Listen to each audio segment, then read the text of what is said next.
Tem muita gente indo embora do Canadá. As regras estão ficando mais rígidas, o custo de vida aumentou, a barra está ficando mais alta. Vou te dar agora os primeiros passos para você chegar no Canadá, já como residente permanente. Esse é o pulo do gato. Esse pontapé inicial, do jeito certo, vai te poupar muita dor de cabeça no Brasil e vai te poupar muito perrengue aqui no Canadá. Desde que você tenha um plano, paciência e disciplina. Faz sentido? Então bora! Calma, antes da gente seguir, é importante parar um pouco agora e pensar, não perde muito tempo, não vacila porque não tem tempo. O processo de imigração é demorado, né? Em média em um ano e meio. O nosso foi um processo rápido e foi tipo um ano e meio entre aplicar e chegar aqui. Então vai demandar muito tempo, vai demandar muito dinheiro. É muito importante você saber o que é isso que você quer. O que a gente fez? A boa velha tabela de prós e contras, né? O que nos tirou do Brasil e o que nos fez escolher o Canadá? Duas coisas diferentes. Né? Eu não vou entrar muito no detalhe, mas é basicamente segurança e confiança. Né? No Brasil, a gente não tem nenhuma das duas. Né? Eu não tenho segurança política, não tenho segurança econômica, não tenho segurança no trabalho, não tenho segurança física, por causa da criminalidade. Então, assim, e não tem confiança no Brasil. Eu acho, por exemplo, que o Brasil falhou. Mas isso é para outra hora. Então, você tem que ter muito claro se é isso que você quer, vir para o Canadá. Mesmo sem conhecer o Canadá não vai ser a solução dos seus problemas. Seus problemas são interiores. Né? Você pode mudar do Brasil para o Canadá e trazer seus problemas junto. Você tem que ter muita certeza de que o que está te tirando do Brasil é uma coisa que independe de você. Os seus problemas não são interiores. A gente tende a romantizar tudo que a gente vê na tela. Eu lembro muito bem quando eu estava no Brasil, que eu consumia vídeos como este, cara, horas por dia. Era pandemia e a gente estava muito investido em vir para cá, então eu consumi muito conteúdo, né, de YouTube, do site oficial do governo, etc. A gente tende muito a romantizar as coisas, né? A gente tende muito, por exemplo, a mostrar a paisagem linda do Canadá, a neve fresquinha, ela acabou de cair. Mas, cara, isso é tudo tela, né? A vida nua e crua é diferente. O dia a dia de ter que cuidar da casa, ter que cuidar dos filhos, ter que trabalhar, não ter ajuda, então pode ser um pouco mais cru, um pouco menos romantizado do que você imagina, né? A vida não é fácil. Eu costumo dizer aqui que a vida aqui é muito mais corrida do que no Brasil, apesar de ser muito mais tranquila. É um paradoxo que depois a gente explica. Custo de vida. Canadá é viável? Cara, todo mundo fala que daqui a mais tempo fala que aumentou muito, os preços aumentaram muito. Depois da pandemia, como eu acho que no mundo todo aumentaram, né? Mas mesmo assim, é sim viável, mesmo que você venha para começar os dois trabalhando em emprego de entrada. Se você se planejar, dá sim. Eu, inclusive, estou fazendo vídeo para colocar na ponta dos lápis o que entra, o que sai e o que fica. O que acaba acontecendo é que muita gente volta para o Brasil porque o perrengue foi máximo, porque não se planejaram o suficiente, porque o perrengue foi muito maior do que eles imaginaram, as regras estão dificultando, fato, as regras estão mudando com o jogo em andamento, ou então porque não se adaptaram à cultura, ao inverno, o que quer que seja. O meu conselho é, cara, mergulha fundo, consome um monte de vídeo de pessoas diferentes, de referências diferentes, consome um monte de texto, é importante também ler sobre o assunto no site oficial, colhe informações de origens diferentes. Um amigo, um conhecido, cara, você com certeza conhece alguém que está no Canadá. Com certeza, é bizarro. Quando eu comecei a vasculhar, eu fiz uma lista de 10 pessoas. Amigo de amigo, amigo do irmão, amigo do primo. E, cara, imigrante se ajuda. Perguntar como é que é o dia a dia, qual é o lado bom, qual é o lado ruim. Não só ficar nesse negócio de saldo. É legal. Cara, vai a fundo no detalhe, né? O diabo tá nos detalhes. Procura de fontes diferentes para saber como é o dia a dia, o cotidiano, como é viver no Canadá. Você vai morar em que cidade? É como no Brasil, cara. O Canadá é como qualquer outro país do mundo. Morar em São Paulo, morar no Rio, morar em Fortaleza, as 3 cidades que a gente morou, são experiências completamente diferentes. E aqui também. As escolas que seus filhos vão, a região da cidade que você vai morar, a estrutura da cidade onde você vai ter, se você quer ter uma cidade pequena, uma cidade grande, tudo isso vai fazer diferença. A minha experiência aqui no interior de Ontário é completamente diferente da experiência que está em Vancouver, por exemplo. Né? Ou de quem está nas províncias do Atlântico. Primeiro vídeo do canal e eu esqueci o quê? De me apresentar. Eu sou Tarek, residente permanente no Canadá desde 2023. A gente chegou já como residente permanente, eu, minha esposa e meus 2 filhos. No Brasil a gente morou em Fortaleza, depois Rio, depois São Paulo. A gente fez o processo todo sozinho e a ideia aqui é compartilhar com o pessoal, com você aí que tem essa ideia, tudo que a gente aprendeu. Beleza. Você decidiu, cara, eu quero migrar, eu quero sair do Brasil e eu escolhi o Canadá como destino. Aí você vai escolher a forma de migrar. O Canadá tem várias. Eu vou deixar nos comentários ou na descrição, sei lá, os links das páginas de governo que eu usei aqui para orientar esse conteúdo, certo? Mas basicamente, você pode vir para cá de forma temporária ou de forma permanente, certo? Temporário, você pode aplicar para um visto de caregiver, né, para cuidar de pessoas. Ou você pode aplicar para estudar. Ou você pode ter uma oferta de trabalho. É mais difícil, mas e vai ter que ter alguns requisitos. Mas você pode ter. Você vai ter um visto de trabalho, um visto de estudante, um visto de caregiver. Ou você pode tentar vir para morar de forma permanente no Canadá, como a gente veio, né? Ter a residência permanente e não ter aquele relógio opressor, aquela contagem regressiva para ir embora do país. São várias formas que você tem para vir como residente permanente. Você pode vir como refugiado, acho que não se aplica ao seu caso ainda. Você pode vir como family sponsorship, se você tiver um parente aqui já. Você pode abrir uma startup, não creio que seja o seu caso, mas pode ser. Você pode vir pelo programa de imigração das províncias do Atlântico, mas você precisa ter uma job offer, uma oferta de trabalho. Você pode vir pelo programa de agri-food, mas aí você já vai ter que ter uma experiência canadense e uma job offer, né, uma oferta de trabalho, em algumas indústrias específicas. E você pode vir pelo Express Entry. Só que isso, pessoal, tá mudando o tempo todo. Essa pesquisa eu fiz agora no começo de 2025. O Express Entry tem três módulos, três streams, né? O Federal Skilled Worker, que é o trabalhador qualificado de escritório. Tem o Federal Skilled Trades, que é o trabalhador que trabalha com trades, que no Brasil é como se fosse serviços. Né, serviços braçais mais especializados, e aqui é bem diferente, não é subemprego como no Brasil, aqui é um emprego e paga muito bem.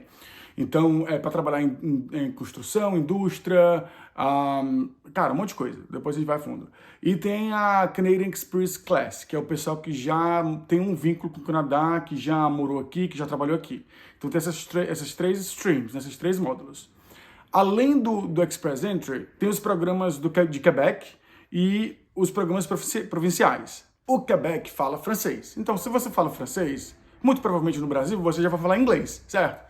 Então, você vai ter uma vantagem muito grande para aplicar pelo Express Entry. Então, eu sugeriria ir pelo Express Entry, a não ser que você queira morar no Quebec especificamente. E os programas provinciais, tem um monte de programa provincial. Cada um tem suas regras específicas. Eu acho que a maioria deles, se não todos, exigem que você já tenha algum laço com província. Já tenha morado, já tenha trabalhado lá, mas eu não sei ao certo. Eu vou colocar o link na descrição, nos comentários, sei lá. Resumindo, a gente tem dois grandes tipos de visto, né? O visto temporário e o visto permanente. E eles têm diferenças muito grandes de direitos que eles vão te conceder. Quem vem como temporário não vai ter direito ao plano de saúde, vai ter que pagar parte, não vai ter direito aos benefícios do governo, que são bastante, são muitos, né? Não vai ter direito a todo o suporte que o imigrante tem. Curso de francês, curso de inglês, mentoria profissional, apoio para conseguir emprego, apoio para se instalar. Enfim, a gente tem toda uma rede de suporte profissional que a gente pode usar mesmo antes de chegar aqui. E talvez o fator mais importante, a diferença mais importante, né? Quem vem, por exemplo, para estudar, só pode trabalhar fora do campus 24 horas por semana. Vai dar uma limitada bastante grande na fonte de renda. O cônjuge, dependendo do curso, não pode sequer trabalhar. E além disso, se a ideia for migrar depois, você vai ter que escolher uma função, um emprego no tipo de indústria ou de empresa que te habilite a migrar depois, que não são todos. Então, é uma limitação atrás da outra. Desde a pandemia, o Canadá tem restringido cada vez mais a imigração, tem elevado a barra. Então, quanto mais o tempo passar, mais difícil vai ser de você cumprir os requisitos mínimos para conseguir migrar. Então, o meu conselho é, vá logo atrás de informação, toma logo a decisão, não vacila, porque o trem pode acabar passando e você perdendo a parada. Se você está aqui assistindo esse vídeo, isso é muito bom, isso é um ótimo começo, porque significa que você está dando um pouco de atenção, investindo um pouco de tempo, um mínimo de tempo no seu plano. E a ideia desse vídeo é justamente essa, é te ajudar a dar o primeiro passo, te oferecer as opções para você trilhar o caminho que for melhor para você. Foi uma coisa que a gente sentiu muita dificuldade. Quando a gente começou, era justamente essa, começar, por onde começar? Devido ao perfil, algumas pessoas não vão ter a chance, sequer a menor chance de vir como residente permanente. Se esse for o seu caso, beleza, é melhor vir como residente temporário do que ficar no Brasil. Se você tiver uma mínima chance que sequer de vir como residente permanente, esse é o caminho que eu super recomendo. Tá difícil? Corre atrás. Tá impossível? Corre atrás com mais força. Tá completamente impossível? Aí beleza, aí você vem como residente temporário. Você pode estar numa fase de, caraca, eu quero emigrar logo, eu tô com muita pressa. Eu prefiro passar o perrengue no Canadá do que passar o perrengue no Brasil. Eu sei, eu já tive esse dilema. Mas por que eu recomendo vir como PR? Primeiro, você viu as diferenças que eu acabei de falar. A rede de apoio, os benefícios de quem vem como residente permanente, mais do que compensam por si só. Além disso, quem vem como residente temporário para um college, por exemplo, vai passar um perrengue enorme.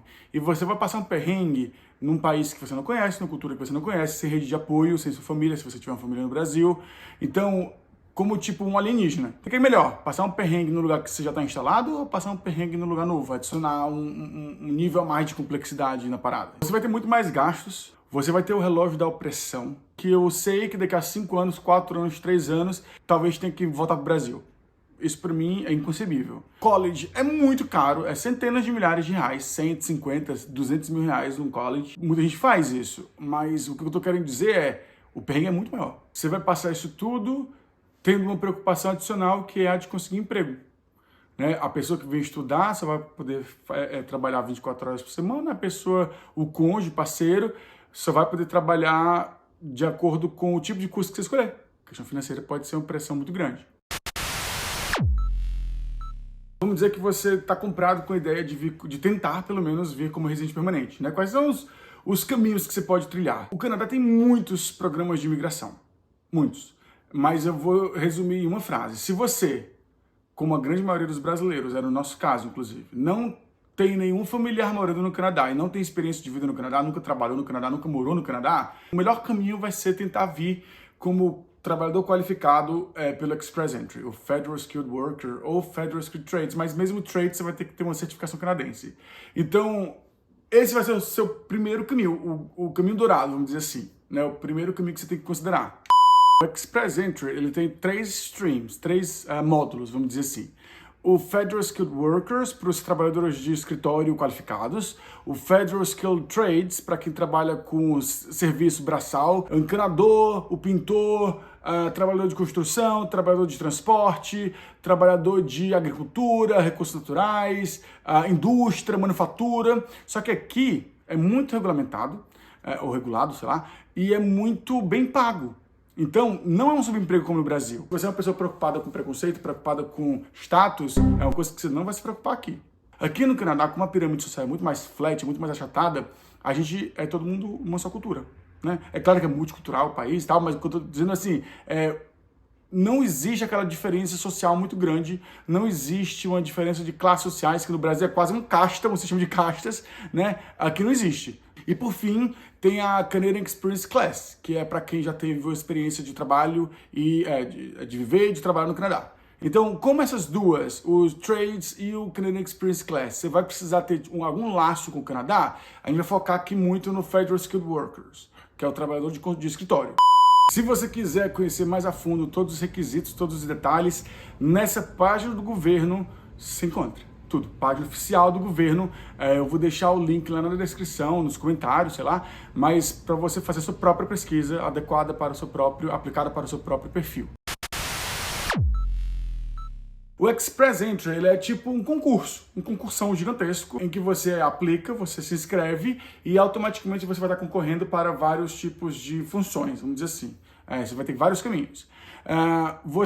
Se você está aplicando pelo Federal Skilled Worker, você pode ser chamado nas rodadas gerais, que chamam todo mundo, ou você pode ser chamado nas rodadas por categoria. Vai ter chamada que vai convocar somente aquelas pessoas que trabalham com saúde, ou com TI, trabalhadores de transporte, enfim, várias categorias. Então, ao se inscrever no Express Entry, de acordo com o seu perfil, você pode ser pensado por cada uma dessas categorias ou dos módulos. E aí, é como qualquer concurso, os mais bem classificados vão ser chamados primeiro. Com menor pontuação, talvez nunca serão chamados. Então, não é porque você tem o perfil necessário que você vai ser chamado. Não, você tem que ter um perfil necessário e competitivo. como é que funciona o Express Entry? Você junta as documentações para provar que o seu perfil é aquilo que você diz que é. Que o seu inglês tem o nível que você diz que tem, que o seu francês tem o nível que você diz que tem, que a sua formação acadêmica é a que você diz que a sua experiência profissional idem. Então, cada dimensão dessas da sua vida vai te dando pontos. Você vai abrir uma conta no site do governo canadense e você vai inscrever seu perfil. Para inscrever seu perfil, você já vai precisar ter alguns documentos. Por exemplo, sua nota do exame de idiomas, do IELTS, por exemplo. Você já vai ter que ter essa nota para você abrir o seu perfil no Express Entry. Então, você vai juntar alguns documentos. Você abre a sua conta no perfil no Express Entry. Se a sua pontuação for competitiva, eles vão te chamar numa daquelas rodadas que eu falei. Eles chamando, você vai submeter toda a documentação que eles exigem, e aí você vai ser aprovado ou não. Você vai receber o visto de residência permanente ou não. Isso tudo pode demorar meses, anos, para você conseguir entre você aplicar e você ser chamado, certo? Primeiro porque alguns prazos são inevitavelmente longos, por exemplo, não é todo dia que você pode fazer uma prova do IELTS. Segundo porque você não depende só de si, você depende dos prazos do governo e você depende de ser chamado, ser convocado no Express Entry, você vai ter que correr atrás de fazer de somar uma pontuação competitiva. Isso vai demandar um tempo, dependendo de como está a sua pontuação agora, vai demandar mais ou menos tempo, e você vai depois esperar ser chamado, juntar os documentos. Então, é um processo que eu diria, cara, se prepara para mais de ano. O nosso foi 1 ano e meio, por exemplo, e não foi longo. Vai demandar tempo, vai demandar energia e tenacidade, perseverança da sua parte. Porque é um processo longo e que demanda esforço. Então, antes de tudo, é importante saber se você, é elegível e 2, se é minimamente possível para você ser chamado pelo Express Entry. Você não vai investir tempo e dinheiro sem ter uma chance de passar no concurso. E como saber se você é elegível ou não? Nesta página oficial do governo, você vai encontrar todos os critérios de elegibilidade. Nesta outra página do governo, você vai ver se a sua profissão é considerada qualificada. Tudo sobre NOCs, sobre Tiers, que são as categorizações de trabalho do governo canadense. É uma sopa de letrinhas que você vai ter que aprender se você quer emigrar. Todos os links, gente, eu vou colocar na descrição, nos comentários, não sei. Então, é importante você dar uma olhada nisso, porque nada melhor do que beber na fonte, certo? Dá uma olhada lá no site, se você é elegível, se a sua profissão é qualificada. E tem uma terceira coisa importante, antes de você começar tudo isso, que é saber se a sua pontuação hoje é competitiva ou não. Se você tem chance de passar, como eu falei. É um assunto muito, muito importante que eu estou preparando um vídeo para entrar no detalhe, pontuação por pontuação, critério por critério, porque não vai caber nesse vídeo agora, certo? Mas eu vou deixar a página também nos comentários. Não é moleza não. Fazer o processo de imigração vai demandar muita coisa de você, mas eu te digo, vale a pena cada centavo, cada real gasto, cada hora investida. O modelo mental que eu tinha naquela época, na época que a gente estava fazendo o nosso próprio processo, era o seguinte, era de um avião prestes a decolar, que é quando o avião liga as turbinas, ele precisa ter mais potência, né? Demanda esforço para sair do zero e alcançar voo, mas quando alcança voo, está lá em cima, lá no alto, é lindo, é maravilhoso. E esse modelo mental continua fazendo sentido para mim, 1 ano e meio depois. Vale super a pena. Todo o perrengue que você passa no Brasil, vale a pena para você chegar aqui como residente permanente.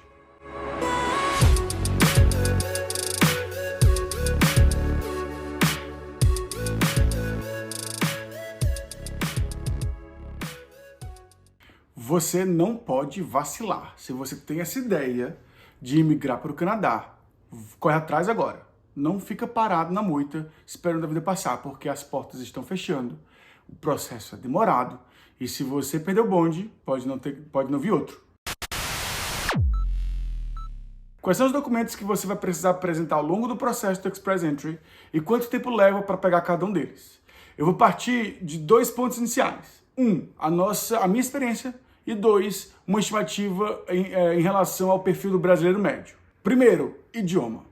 Se você for um brasileiro médio na faixa dos 30 anos, você vai ter que ter o inglês avançado 2, quase fluente, e provavelmente você vai precisar ter um francês. Então vamos colocar aí 1 ano para você aperfeiçoar o seu francês ou começar o seu francês do zero e você aperfeiçoar o seu inglês. Comprovação financeira. Você vai precisar ter mais de 100 mil reais para pagar tudo e apresentar tudo que você precisa dentro do Express Entry. Mais de 100 mil reais. Se você já tiver o dinheiro, reserva uns 3 meses para você conseguir as cartas que você precisa dos bancos. Se você não tiver dinheiro, adiciona esses 3 meses, o tempo necessário para você fazer um bico, para você apertar o orçamento, enfim. Terceiro documento, comprovante de experiência profissional. Você vai ter que comprovar a experiência qualificada que você teve, certo? E para isso você vai usar carta do empregador, o que é o mais difícil de conseguir, e holerite, que geralmente você consegue, você já tem, inclusive, em casa. Você vai ter que ter o suficiente para cobrir o tempo mínimo necessário. A carta do empregador, dependendo da sua relação com seus empregadores ou ex-empregadores, pode ser um pouco desafiadora. O conselho é, você faz a carta e só pede para o seu supervisor assinar. Para isso, eu dedicaria uns 3 a 6 meses de trabalho, porque é fácil fazer a carta, tem vários modelos, você consegue fazer da noite para o dia.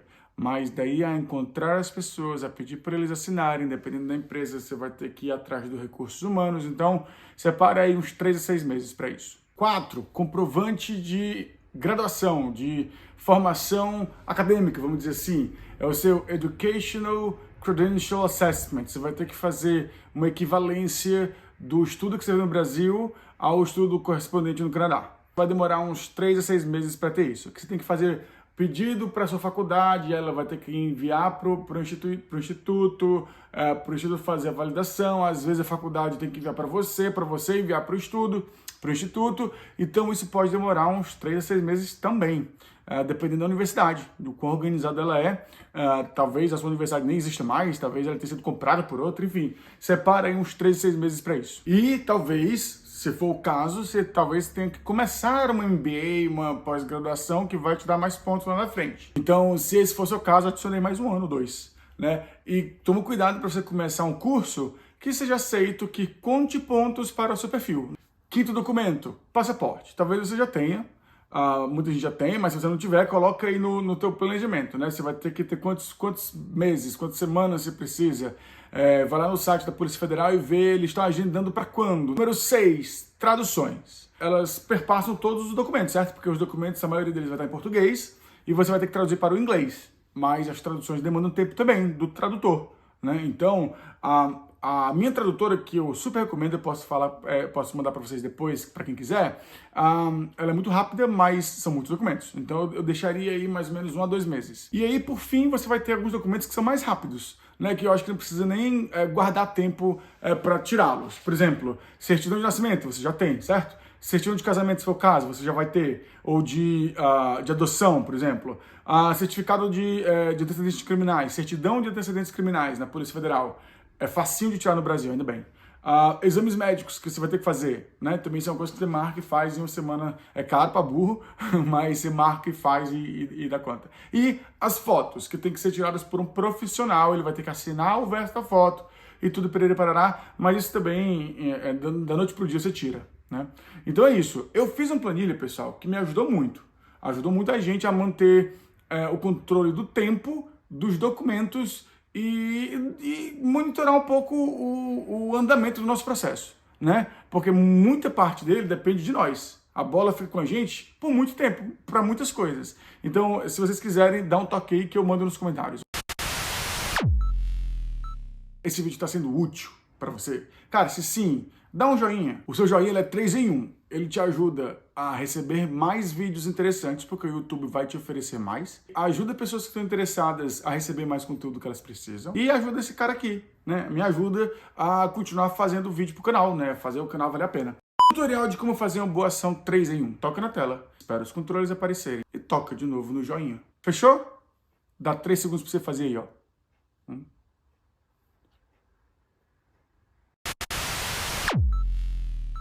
Eu já falei os 3 primeiros passos, né? Primeiro, verifica se você é elegível. Depois, você verifica se a sua profissão é qualificada. E terceiro, você verifica a sua pontuação. O governo canadense tem uma página excelente com ferramenta que te ajuda a calcular a tua pontuação atual. E aí você pode fazer uma projeção. Cara, o que eu posso melhorar e quantos pontos isso vai me dar? Se você tem menos de 500 pontos, arranja um jeito de conseguir mais uns 30. Se você tem menos de 450 pontos, o que pode te dar muitos pontos? Talvez o francês, provavelmente, ou algum tipo de pós-graduação, ou melhorar muito o inglês. O fato é, você tem que estar próximo dos 500 pontos para você começar a ter um perfil competitivo. A não ser que você tenha um perfil que o governo está precisando muito, tipo TI. ou o pessoal da saúde, por exemplo, está com esses 3 passos em dia, elegibilidade, profissão e pontuação, aí você começa a pensar no planejamento financeiro. Pense aí que você vai ter que ter 100, 120 mil reais guardados para começo de história. Você não vai gastar tudo, mas você precisa ter isso. Se não tiver longe disso, comece a fazer um planejamento, onde vai apertar, como vai conseguir, etc e tal. Ok, esses 4 estão em dia ou estão gerenciáveis, aí você volta lá naquela lista de documentos que eu acabei de te dar, e você começa pelos mais longos, pelos que vão ser mais difíceis de conseguir. Mas tenha em mente que alguns deles têm validade. Né? No site do governo que apresenta toda a lista de documentos que você vai ter que submeter, ele fala, por exemplo, a certidão de antecedentes criminais não pode ter mais que 6 meses. Ainda bem que é coisa rápida de tirar no Brasil. O IELTS, por exemplo, tem uma validade de 2 anos. Fez todo o dever de casa, mas está com 300 pontos no CRS Score, 300 pontos no Express Entry, 400 e poucos pontos no Express Entry. Nesse caso, aí eu começaria a pensar em um plano B. Né? Programas provinciais, vou colocar o site é tipo um índice que você pode escolher a província e ir direto no site da província. Vou colocar esse site também nos nossos comentários, e também você pode começar a avaliar, vir para estudar, sabendo que vai ser aquele perrengue e um gasto bem maior. Pergunta que muita gente faz: cara, vale a pena pagar consultoria? Consultoria de imigração para me ajudar? É uma grana que você vai gastar. Eu não tenho noção de contar hoje, mas na nossa época eu acho que a gente teve um orçamento de 5 mil reais por baixo. Mas não tenho noção de como está hoje. O que eu tenho noção é, pagar ou não pagar consultoria vai depender da sua disponibilidade. O que é que você tem mais disponível? Tempo ou dinheiro? É tempo? Cara, mergulhe em conteúdos como esse, de diversas fontes diferentes, vá atrás do site oficial, que vai esclarecer muitas dúvidas para você, e faz o seu processo sozinho. Tempo não tem livre, mas tem muito dinheiro sobrando? Aí, é para isso que existe as consultorias, certo? O que a gente fez? A gente lá atrás, 2020, 2021, nunca lembro, a gente não tinha nem ideia de por onde começar, né? Então a gente contratou uma consulta de 1 hora com uma consultora de imigração, foi R$500 naquela época, só para poder ter um ponto de partida. E aí, isso clareou muitas ideias, e eu tinha tempo sobrando, e então eu fiz todo o planejamento. Qualquer que seja o seu caminho, eu não consigo enfatizar isso bastante. Não perde tempo, não vacila. As regras estão endurecendo. A gente não sabe como o mundo vai estar daqui a 5 anos. A imigração é um tema, é um hot topic em todo o mundo, em todo o planeta. Então a gente não sabe como vão estar as regras daqui a 5 anos. O que a gente sabe é que elas estão endurecendo. E você pode precisar aprender um francês do zero, por exemplo, que vai te tomar 1 ou 2 anos. Então, é um processo que pode ser inevitavelmente longo, e as regras já estão endurecendo. O que quer que você decida logo. Eu não consigo enfatizar isso o bastante. Estou fazendo sentido? Esses insights são bons? Ou está sendo perda de tempo para você? O que quer que seja, coloca aí nos comentários, curte o vídeo e me fala qual é a pergunta que você está se fazendo agora, que está te deixando empacado nesse plano Canadá. Imigrar é uma decisão enorme, né, que muda, transforma a sua vida. E talvez você ainda esteja avaliando se vale a pena imigrar e tal. É claro que cada família tem suas prioridades, mas pra gente, o que eu posso te dizer é, depois de 1 ano e meio morando aqui, o Canadá melhorou nossa vida em quase todos os sentidos. Tem a distância da família, tem a distância dos amigos, claro, mas isso é mais do que compensado por todo o resto. Se você está nessa fase de entender como é que a vida funciona aqui, se vale a pena ou não, dá uma olhada nesse vídeo, que eu vou a fundo no assunto. É isso que você está procurando agora? Então não perde tempo. Clica aí e segue o jogo.